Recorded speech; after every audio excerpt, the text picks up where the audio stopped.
1 Peter 4:8, na higit sa lahat, magmahalan kayo ng tapat, sapagkat ang pagmamahal ay pumapawi ng maraming kasalanan. Magmahal daw po ng tapat, totoo na pagmamahal, hindi pa kunwari, kundi kaloob-looban, totoong pagmamahal. Kahit ano pang nagawa daw ng ating kapwa sa atin, kung tayo nagmamahal ng tapat, pumapawi ito sa maraming nagawang kasalanan.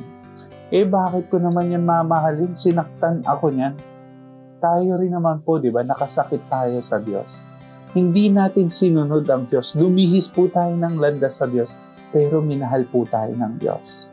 Then, because of His love, yung sobrang pula na kulay ng ating kasalanan po ay naging kulay snow o puti, na nilimot niya na po ang ating mga kasalanan.